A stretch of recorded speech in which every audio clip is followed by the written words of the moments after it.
Vídeo vamos falar sobre os capítulos 38 a 42 de Jó. Vamos terminar o livro de Jó. Para você entender o livro de Jó, você precisa entender que os primeiros dois capítulos e esses últimos capítulos são fundamentais. Você não consegue entender o livro, os discursos, as palavras deles, se você não entende os primeiros dois capítulos e os últimos capítulos de Jó. É necessário ter tudo isso. Agora é importante você entender que quando Deus aparece, você não tem mais argumento. Quando Deus aparece, ele fala por vários capítulos, aqui no capítulo 38, 39, 40. No início do 38 ele fala: quem é este que escurece o conselho com palavras sem conhecimento? Agora cinge os teus ombros como homem, porque te perguntarei e tu me responderás. E Jó vivia falando o tempo todo: ah, se Deus aparecesse, ah, se Deus chegasse para mim, ah, se eu pudesse perguntar para ele o que está acontecendo comigo, por que está acontecendo isso comigo, isso é uma grande injustiça, eu tenho muito argumento. Aí Deus chega: estou aqui, agora, assim, cinge os teus ombros, agora você está falando que quer falar comigo, então fala. Aí Deus fala um monte de coisa, mas só que Deus não fala nada daquilo que ele queria ouvir. Deus fala da natureza, Deus fala das aves, da terra, do jumento, ele fala dos animais, ele fala da criação, ele fala do mundo, ele fala da natureza. Ele não responde as perguntas de Jó. E aí no 40 ele fala: contenderá contra o Todo-Poderoso o censurador? Quem assim argui a Deus, responda essas coisas. Quer dizer, quem é você para ficar me cobrando, para ficar duvidando de mim? Você está exigindo resposta. Estou aqui. Agora me responde essas perguntas, que aí eu vou falar que você tem direito de me perguntar essas coisas. E aí o que Jó fala no 40? Então Jó respondeu ao Senhor e disse: eis que sou vil. Que te responderia eu? Antes ponho a minha mão sobre a boca. Uma vez tenho falado e não replicarei, ou ainda duas vezes, porém não prosseguirei. E aí Deus responde: então no meio do redemoinho o Senhor respondeu: cinge agora os teus ombros como homem, eu te perguntarei a ti e tu me responderás. E ele continua. Ele continua falando, que na verdade ele não responde nenhuma das perguntas de Jó, mas ele fala para Jó: se você é o Criador, se você tem toda essa ciência, se você pode se comparar a mim, então vem me perguntar as coisas, cobrar as coisas e exigir que eu responda.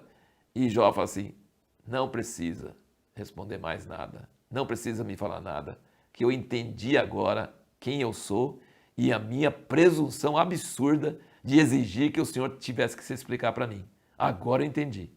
Então, quando Deus aparece, nós não precisamos de respostas. Nós só precisamos ver Ele. E vendo Ele, acaba todo argumento, acaba toda necessidade de respostas. E aqui, então, no 42 diz: então respondeu Jó ao Senhor: bem sei eu que tudo podes e que nenhum dos teus propósitos pode ser impedido. Quem é este que sem conhecimento obscurece conselho? Ele está repetindo o que Deus falou com ele bem no início. Por isso falei do que não entendia, coisas que para mim eram demasiado maravilhosas e que eu não conhecia. Ouve, pois, e eu falarei, eu te perguntarei e tu me responderás. Com os ouvidos eu ouvira falar de ti, mas agora te veem os meus olhos, pelo que me abomino e me arrependo no pó e na cinza. Vamos aqui então ver várias coisas. Deus não está falando com Jó que ele está sofrendo porque pecou, como os três amigos dele tinham falado. Não. E nem Jó está arrependendo, dizendo: agora eu vi que meus amigos tinham razão. Não tinham razão. Deus mesmo fala que eles não tinham razão. O que Deus está dizendo é que Jó não podia questionar sua justiça ou se colocar no mesmo nível com ele para pedir justificativa de Deus. Deus fala que ele não precisa se justificar para Jó e que Jó está se colocando no nível errado, cobrando explicações de Deus. E Jó, que queria tanto que Deus aparecesse a ele para apresentar sua causa, agora, diante da grandeza de Deus manifesta na criação, ele emudece, ele perde toda a sua justiça própria, reconhece que estava errado na sua atitude e arrepende disto e se abomina no pó e na cinza. Ele falou: essa presunção de achar que eu podia duvidar do Senhor, que eu podia achar que eu tinha argumentos para provar que o Senhor estava errando comigo, eu me arrependo. Eu estava com orgulho, com exaltação, querendo me achar, querendo achar que eu tinha direito de exigir do Senhor, duvidar do Senhor, duvidar da justiça de Deus. É mais ou menos o que Eliú estava dizendo e agora Deus mesmo disse e isso aconteceu com ele. Ele percebeu o quanto havia sido altivo e arrogante e o quanto isso era resultado de estupidez e ignorância e agora não tem argumento nenhum para se defender. Deus apareceu, quer se defender agora? Não, eu não quero me defender mesmo. Então, depois de Deus dar uma dura em Jó, presta bem atenção, depois que Deus dá uma dura em Jó, por a atitude dele, aí Deus vai falar com os amigos de Jó. Deus fala para os amigos dele e repete 2 vezes que eles não falaram sobre ele de forma correta como Jó falara. Oh, mas Deus falou que Jó tinha obscurecido o conselho. Deus falou com Jó, quem é esse que acha que é o tal que pode me cobrar? Agora ele fala para os amigos de Jó, Jó falou de mim o que é certo. Ele fala 2 vezes isso. Jó falou de mim o que é certo. Sabe o que ele está dizendo? Que Jó falou que era certo? Quando Jó disse que Deus não precisava de mentira para defender ele, quando Jó disse que ele não tinha pecado e por isso Deus não estava castigando ele por causa do pecado, Jó estava falando certo. Ele estava falando que Deus tinha repreendido Jó por ser arrogante e ter obscurecido seu conselho com palavras sem sabedoria. Mas agora ele diz que Jó falou dele o que era certo e seus amigos não. E que eles deveriam pedir para Jó orar por eles, porque ele aceitaria a oração de Jó e não a oração deles. É uma coisa muito impressionante. Deus dá uma dura em Jó, Jó se arrepende, aí Deus vai para os amigos e fala com eles.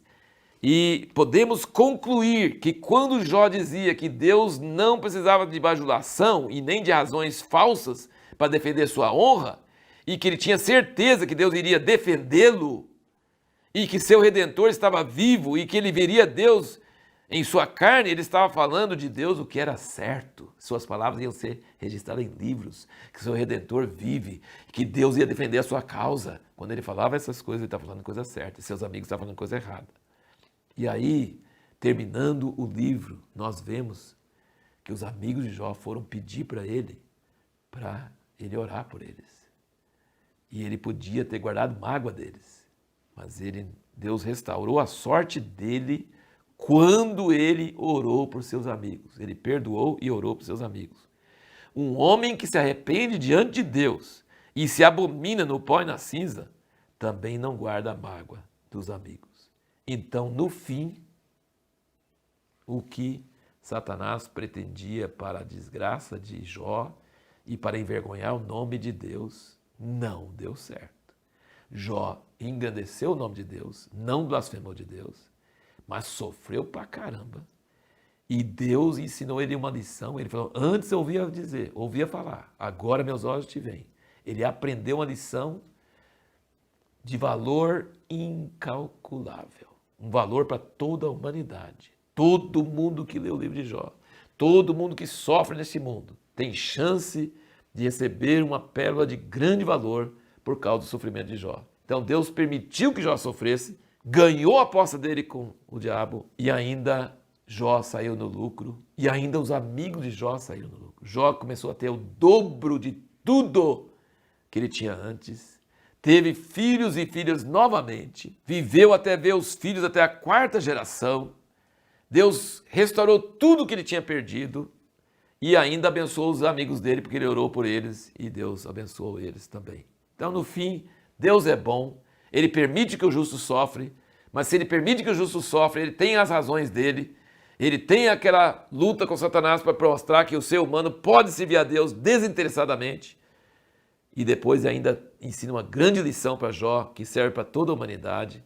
Isso é uma coisa tremenda e maravilhosa para nós. Terminando então o livro de Jó, eu queria indicar para vocês uma mensagem maravilhosa de Hernandes Dias Lopes. Em 1 hora, menos de 1 hora, ele fala sobre todo o livro de Jó. É uma das mensagens mais iluminadas, mais eloquentes, mais maravilhosas que eu já ouvi. Então eu acho que seria muito importante ao terminar o livro de Jó que você assista. É de 1 hora, exatamente, você vai ver nas palavras do nosso irmão Hernandes Dias Lopes. Isso é tremendo.